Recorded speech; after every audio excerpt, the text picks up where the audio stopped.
Assalamualaikum warahmatullahi wabarakatuh. Halo semuanya, izin memperkenalkan diri, saya Thorik Akbar Ramadan dari SMA Negeri 3 Karawang. Kali ini saya akan mempresentasikan tentang pemahaman akhlak sebagai pedoman hidup. Ya, adapun indikator pemahaman akhlak sebagai pedoman hidup, yang pertama yaitu pengertian, yang kedua akhlak terpuji dan akhlak tercela, yang ketiga menerapkan sifat-sifat terpuji dalam kehidupan sehari-hari, yang keempat menjauhi sifat-sifat tercela dan berusaha untuk memperbaikinya. Lanjut ke poin yang pertama, yaitu pengertian akhlak.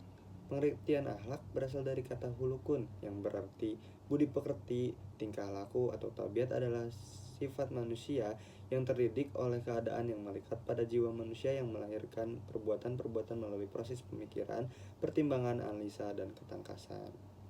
Akhlak juga sangat penting untuk ada dalam kehidupan manusia karena dengan memiliki akhlak yang baik tentunya seseorang tidak akan berani berbuat kerusakan. Akhlak yang baik juga akan menjadi benteng, perisai atau pelindung dalam setiap langkah kehidupan manusia sehingga manusia tidak akan berbuat tercela. Poin yang kedua yaitu akhlak terpuji. Apa sih itu akhlak terpuji? Akhlak terpuji ialah sikap atau perilaku baik dari segi ucapan ataupun perbuatan yang sesuai dengan tuntunan ajaran Islam dan norma-norma aturan yang berlaku.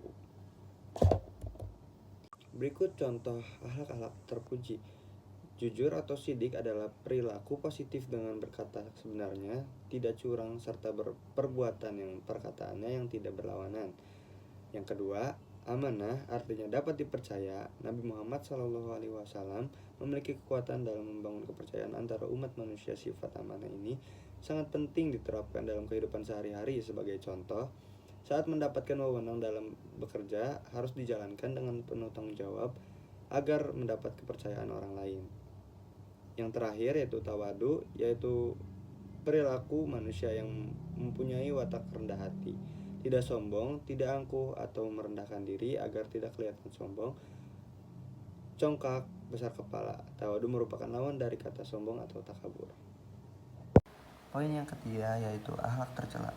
Akhlak tercela atau akhlakul mazmumah yaitu golongan akhlak atau tindakan buruk yang harus dihindari oleh setiap manusia. Akhlak mazmumah ini harus dijauhi karena dapat mendatangkan mudorot bagi diri sendiri maupun orang lain. Contoh perilaku akhlak tercela. Yang pertama yaitu suuzon. Suuzon adalah perbuatan berburuk sangka atau berprasangka buruk terhadap orang lain tanpa adanya bukti yang kuat dan jelas. Yang kedua yaitu kizib, memiliki makna dasar yaitu bohong atau dusta, yaitu memalsukan atau kesaksian palsu. Yang terakhir yaitu takabur, artinya adalah membanggakan diri sendiri. Orang yang takabur akan melihat dirinya sendiri lebih besar dari yang lain dan memandang dirinya lebih sempurna dibandingkan yang siapapun. Sifat ini seringkali disebutkan dalam Al-Quran sebagai sesuatu yang tidak dianjurkan oleh Allah Subhanahu wa Ta'ala. Allah Subhanahu wa Ta'ala pun tidak menyukai orang-orang yang takabur. Allah Subhanahu wa Ta'ala berfirman dalam surat Luqman ayat 18 yang artinya, janganlah memalingkan wajahmu dari manusia karena kesombongan dan janganlah berjalan di bumi ini dengan angkuh. Sesungguhnya Allah tidak menyukai setiap orang sombong lagi sangat membanggakan diri. Adapun cara menerapkan sifat-sifat terpuji dalam kehidupan sehari-hari dapat dilakukan dengan berbagai cara. Yang pertama, dalam hubungan dengan Allah Subhanahu wa Ta'ala, contohnya melaksanakan ibadah wajib dengan khusyuk dan penuh ketaatan, membiasakan diri untuk berdoa di setiap keadaan, menjauhi segala perbuatan yang dilarang Allah Subhanahu wa Ta'ala. Yang kedua, dalam hubungan dengan sesama manusia, contohnya selalu bersikap sopan dan santun kepada semua orang tanpa memandang suku, agama, ras, dan golongan. Yang kedua, menolong orang lain yang membutuhkan pertolongan, bersikap adil dan tidak diskriminatif dengan orang lain. Yang terakhir yaitu dalam hubungan dengan diri sendiri, contohnya dengan cara menjaga kesehatan fisik dan mental, membiasakan diri untuk disiplin dan bertanggung jawab, selalu berusaha untuk menjadi pribadi yang lebih baik. Buku Akidah Akhlak pada Madrasah menyebutkan dalil tentang akhlak terpuji itu setidaknya ditemukan pada ayat Al-Quran berikut ini, yaitu Al-Ma'idah ayat 8, yang artinya, wahai orang-orang yang beriman, jadilah kamu penegak kebenaran karena Allah dan saksi-saksi yang bertindak dengan adil. Janganlah kebencianmu terhadap sesuatu kaum mendorong kamu untuk berlaku tidak adil. Berlaku adil karena adil itu lebih dekat pada takwa. Bertakwalah kepada Allah Subhanahu wa taala. Sesungguhnya Allah Maha teliti terhadap apa yang kamu kerjakan. Yang keempat atau yang terakhir, menjauhi sifat-sifat tercela dan berusaha untuk memperbaikinya.